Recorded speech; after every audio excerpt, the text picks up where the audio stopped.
voilà donc kon ñooñu bu ñu confiner seen peuple loolu c'est possible mën na nekk voilà parce que gars yi su weer dee kenn ku nekk dina am lu dugg sa compte pour nga mën a dem lijjanti sa ay affaire def sa ay courses ak yooyu noonu te ñooñu ñu ngi leen confiner moins de 2 mois lañu leen confiner léegi nag yow nga bëgg a jël ay nit yoo xamante ni ñoom ñooy dundal seen bopp ñooy jox seen bopp lekk di jox seen bopp naan bu ñu feebaree ñooy faj seen bopp ñu ci ëpp ils vivent au jour le jour nga ne da nga leen di téye ci kër yi moo tax gars yi fipp léegi nag bi gars yi fippoo génn ci mbedd mi nag waa Sénégal def benn mise en demeure yónnee ko groupe des médias ne ñoom ñoo incité jeunes yi pour ñu génn di manifester di taal dëkk bi bon je précise que ne dëkk bi moom di ko taal ñun masuñu see ànd parce que duñu oote mukk à la violence parce que bu ñu yàqee tali bi suñu tali lañu yàq bu ñu lakkee benn édifice public ñun ñoo koy fay bu ñu tojee kaaru Dakar Dem Dikk ñun ñoo koy fay donc manifestation toujours ñun dañuy ñaan toujours mu nekk manifestation yoo xam ne dafay pacifique da ngay génn wax li la naqari te doo taal doo toj oto doo yàq dara c'est très important léegi nag monsieur Babacar Diagne mi nga xamante ni nekkoon na fi directeur télé RTS directeur télé d'abord avant Ablaye Wade di ñëw bi Ablaye Wade di ñëwee mu nekk directeur général de la RTS radio télévision sénégalaise di servir Ablaye Wade di ko neexal di dab bànneexam ba Ablaye Wade jógee fi Ablaye Wade jógee fi ñu foog ne dafay jeex Macky Sall ñëw def ko ambassadeur en Gambie ñu jógee waat fa mu def ko ambassadeur aux États-Unis ñu jógee waat fa mu jëlee ko fa ñëw indi ko Sénégal yóbbu ko CNRA mu remplacer Babacar Touré di patron wu Sud FM kon kooku am na ñetti président yoo xamante ni jaar nañ fi yépp dafa nekk au service de ces présidents là moo xam Abdou Diouf Ablaye Wade ba ci Macky Sall te tey gars yi bu ñu nekkoon ay nit ñu sérieux dëgg kooku biñ ko waree sanctionné sax dafa yàgg mais lii mooy wane ne gars yi ñoom ñëpp ñoo yem ñoom ñëpp ay xarit lañ bande de copains lañ yoo xamante ni xamante nañ seen biir parce que ku falu da ngay bëgg ñu defal la sale boulot te dafa am ñoo xamante ni ñoom dañu spécialisé wu ci sale boulot maanaam di def liggéey boo xam ne liggéey bu ñaaw la te Babacar Diagne ci la bokk donc servir na ñoo ñëpp ñëw nag ba ci Macky Sall ñu yóbbu ko CNRA léegi xale yi bu ñu wàccee di manifester lan moo ci yoonu Bougane Gueye Dany Bougane Gueye Dany dafa yore benn groupe de presse am journal am télé am rajo am site internet am droit di informer sénégalais yi bépp actualité bu am Sénégal mais dafa am droit mu couvrir ko léegi nag ñu jiñ ko mbir mi ne moom moo tax xale yi génn mais loolu mënul nekk parce que Bougane Gueye Dany bokkul ci ñi nga xam ne seen ay mercenaires lañ parce que da ngeen am ay mercenaires de la plume yi nga xamante ni toujours dañ fiy nekk di dab seen bànneex di leen bindal di leen saagaal nit ñi di leen attaquer nit ñi di leen dénigreloo nit ñi moom nag moom mu préféré wu ranger wu derrière le peuple léegi ngeen di acharné wu ci kawam chaque jour suba ngoon guddeeg bëccëg quelqu'un qui est parti de rien jógee ko Saint-Louis di ñafe jaar ci rajo Golbert Diagne Teranga FM jógee fa ñëw Dakar Walfadjri jógee fa dem Sud FM jógee fa RFM ubbi en 2003 septembre 2003 mu dem rejoindre gaay mi foofu ñoom Mamadou Ibra Kane ak ñoom Alassane Samba Diop ak ñoom Assane Gueye mu def fa quelques années démissionné dem créer benn agence de communication tuddee ko d'accord gagné marché publicité bu BCEAO bi ñuy changé xaalis bi en 2004 wala 2003 si je ne me trompe pas mooy xaalis bii nii di daw nii kooku kon dafa am mérite mu dem ba mu yàgg xam ne c'est un journaliste de formation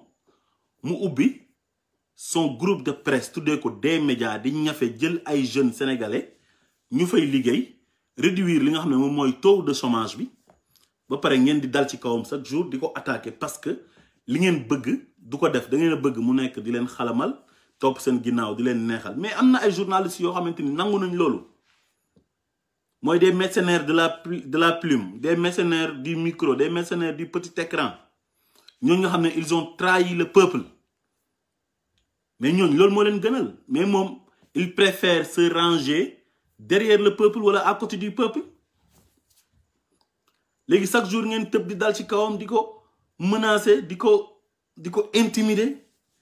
di ko jiiñ loo xamante ni c'est archi faux du dëgg naan ay moom moo incité xale yi pour ñu génn Bougane Gueye Dany mën na oote ba Touba ne leen génn leen ngeen manifester Bougane Gueye Dany mën na oo waa Dakar ne leen génn leen ngeen manifester wala mu oo waa Kaolack ne leen génn leen ngeen manifester mais ñooñu bu ñu manifester dañoo am droit manifester parce que dañoo sonn te Bougane Gueye Dany groupe de presse la yore am droit pour informer sénégalais yi léegi dafay dem sur le terrain pour informer les sénégalais c'est tout ñu yónnee ko mise en demeure teguñ ko fenn injustice bi ngeen nekkee dafa war a jeex ci réew mi mënu leen nekk ci réew mi ne ñëpp yéen lañu war a àndal wala ñëpp dañoo war a topp seen ginnaaw di leen xalamal di leen wax yi neex di leen raay loolu c'est impossible je rappelle que le Sénégal est un pays de droit un pays de liberté un pays de démocratie loolu il faut ngeen xam ko mais dictature bi mënul jàll Sénégal intimidation bi mënul jàll Sénégal bàyyi leen seen acharnement yi ngeen nekkee ci kaw doomi Sénégal yi Bougane Gueye ko am jom la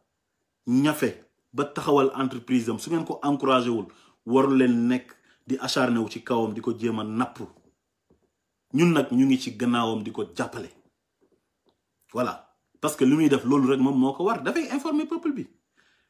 mais su fekkee mise en demeure rek ngay yónnee yow monsieur Babacar Diagne mais demal nga wër ñi nga xam ne ñoom ñoo yoroon seen téléphone yépp di ko def en direct ci réseaux sociaux yi Facebook Instagram ak yeneen réseaux sociaux yépp mais dem leen ngeen wër ñooñu ñëpp ngeen jox leen mise en demeure est-ce que boo doon wër ñooñu ñëpp mën nga leen a yóbbul mise en demeure est-ce que su Bougane Gueye Dany demutoon ne dafay couvrir manifestation yi est-ce que ñun duñ ko gis à travers les réseaux sociaux mais léegi ci révolution numérique lañ nekk avec la nouvelle technologie tey jii lépp lu xew ci àdduna bi da nga koy am ci sa téléphone ci tàng-tàng bi nga koy am à temps réel tey jii Bougane Gueye tey bu demutoon ne dafay couvrir événement boobu noonu manifestation yi mais ku noonu ñëpp dañ koy yëg fii ñaata manifestation la ñuy fi filmer yoo xamante ni du télévision yi ñoo wàcc dem ci terrain bi di ko filmer mais ay nit ñooy taxaw yore seen téléphone daf ko en direct des milliers de personnes di ko seetaan en temps réel ñaata événement ñoo xam ne soxlaatuñ sax télévision yi nga xamante ni moom mooy télévision classique yi léegi tey lépp loo bëgg a siiwal lépp loo bëgg nit ñi yëg ko fi nga toog ngay toog wala nga taxaw fi nga taxaw événement bi am ci sa kanam nga jël ko def ko en live and direct ñëpp gis ko te ñi lay seetaan à travers les réseaux sociaux mën nañ la bañ a seetaan tey ci télévision yi parce que télévision dañ koy teg benn place wala téléviseur mënoo foo jëm di ànd ak moom te tey sa téléphone rek tey télé yépp mu ngi ci biir tey parce que bépp télé boo gis tey am na page Facebook boo duggee nga amee fa lu fa xew di nga ko gis émission bu fay jàll en direct di nga ko seetaan mais kon affaire bi léegi ci réseaux sociaux yi la léegi ñëpp xam nañ nu mu demee léegi nag ngeen bëgg a acharné wu ci kaw benn jeune sénégalais boo xamante ni dafa am jom di ñafe taxawal entreprise am jël des sénégalais embauché leen ñiy liggéey ngeen bëgg ko intimider di acharné wu ci kawam parce que dafa am ay jeunes yu doon manifester ngeen ne moom moo nekk derrière ces jeunes là moo leen di inciter pour ñu wàcc manifester mais te manifestation yi lu tax mu am ñun xam nañ ko parce que couvre-feu bi moo yàgg réew boo xamante ni nit ñi ils vivent au jour le jour nga bëgg leen a tëj ci kër yi pendant 3 mois te pays européens yi nga xamante ni ñoom la pandémie bi gën a laal ñooñ 2 mois lañ moins de 2 mois lañ confiné seen population bi ba pare chaque weer ku nekk di nga jot xaalis boo xamante dañ la koy dimbalee pour nga mën a dem def sa ay courses Sénégal loolu dafa am léegi boo tëjee ay nit ñoom bu ñu feebaree ñoo war a faj seen bopp ñooy jox seen bopp lekk ñooy jox seen bopp naan ñoom ñooy fayal seen bopp location te loolu suñ génnul dem liggéey mënuñ ko am léegi nga enfermer leen pendant 3 mois ñu fippu nga ne Bougane Gueye Dany moom moo tax ñu fippu mais nañu waxante dëgg loolu amut c'est archi faux bàyyi leen nappaate bi intimidation bi mënul jàll Sénégal c'est un pays de droit un pays de liberté de démocratie Babacar Diagne xam nga kan nga war a yóbbul mise en demeure sax yow suñ doon jaarale affaire bi ci yoon yow da ngay jox sa bopp mise en demeure ba pare après nga dem RTS télévision nationale bi nga xamante ni elle appartient à tous les Sénégalais. Macky Sall ñëw aaki moo ko ay manifestation Macky Sall lay génnee ay événement wu Macky Sall lay couvrir Ousmane Sonko du def conférence de presse wala muy wax loo xamante ni dafa concerner Sénégal ba RTS dem couvrir ko loolu mënta nekk. RTS tey Macky Sall bu sëqatee sax ñu def ko en direct ne Macky Sall sëqat na te télévision bi nekk télévision nationale nekk télévision publique Sénégal yëpp moom ko suñu ay impôt di leen fay di fay personnel bi di fay directeur général bi nga Macky Sall jël son militant def ko directeur général bu RTS muy Racine Talla ngeen foog ne loolu jaadu na mu jël télé bi aaki moo ko Macky Sall rek la ciy génne du ci génne keneen ku dul Macky Sall mais normalement dans un pays de droit tey lépp lu am télévision nationale bi moom moo ko war a njëkk a génnee sax mooy réew yi nga xamante ni démocratie bi dafa dëgër këcc bañ xam ne c'est un vrai pays de démocratie une vraie démocratie am fa ñooñu télévision nationale bi laa la wax lu xew dañ koy génnee parce que intérêt national lay nekk télévision nationale lañ wax waa réew mi ñoom ñoo ko moom seen ay impôt la seen ay TVA léegi yow RTS nga waroon a jëm njëkk leen yóbbul mise en demeure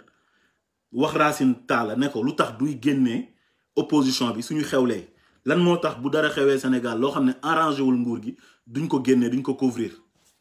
te lépp luy Macky Sall di def wala lu tax ci Macky Sall ñu ànd ak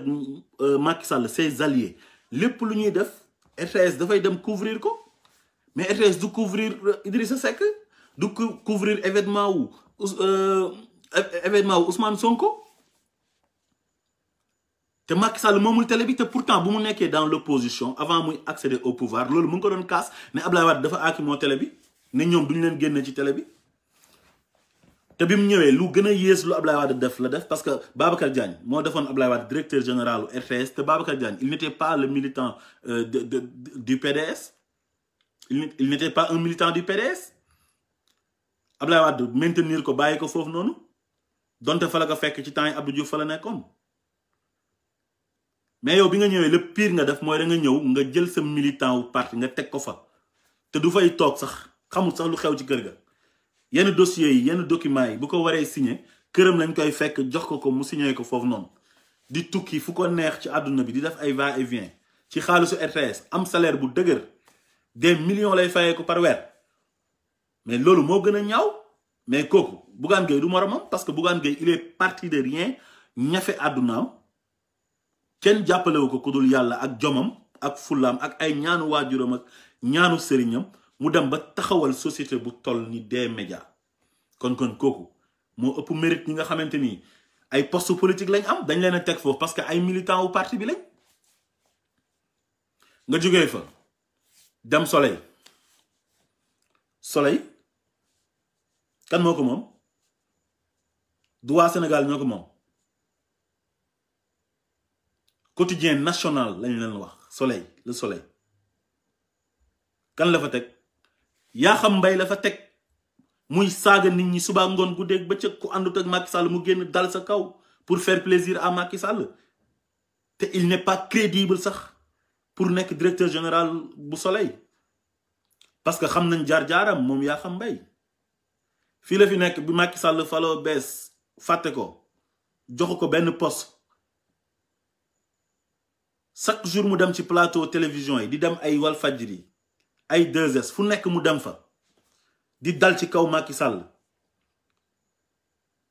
kan moo théorisé le mot dynastie Faye Sall du moom moo ko génnee mais bu ñu ko owee après nan la def dafa dem parce que dafa yàkkamti woon ñu oo ko poste moo ko intéressé woon mu jël ko jox ko Soleil le quotidien national du Sénégal ñun ñëpp ñu moom ko comme ni ñu moomee RTS suñu impôt di ko fay suñu ay TVA di ko fay mu nekk fa di saaga nit ñi di xas nit ñi est-ce que moom tamit dina couvrir manifestation wu opposition bi wala événement wu opposition bi est-ce que lu arrangé wul nguur gi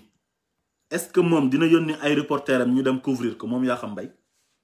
kon monsieur Babacar Diagne ñooñ nga war a njëkk a yóbbul mise en demeure parce que ñooñ ñooy jalgati yoon waaye Bougane Gueye Dany ci dynamique bu baax la nekk parce que dafa rangé wu ci côté peuple bi ànd ak ñoom te loolu moo wóor parce que nguur gi nii dafa éphémère lu mu yàgg-yàgg dafay jeex te ñun xam nañ ko léegi lu ñëpp bokk muy RTS télévision nationale ak Soleil di quotidien national loolu ñun ñu ñuy xañ ñun pour ñu génn ci wala pour ñu bindal ñu fa te ñun ñu moom ko di leen fay léegi suñu amut loolu man ko am ci privé bi ki nga xamante ni il est parti de rien ñafeel boppam ba taxawal groupe de presse am di jàppale sénégalais yi te jàppale boobu noonu muy jàppale sénégalais yi ak taxaw bu mu leen di taxaw ak information yi mu leen di jox yu wér te wóor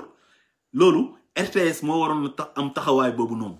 Soleil moo waroon a am taxawaay boobu malheureusement amuñ ko parce que ay militants yam la fa teg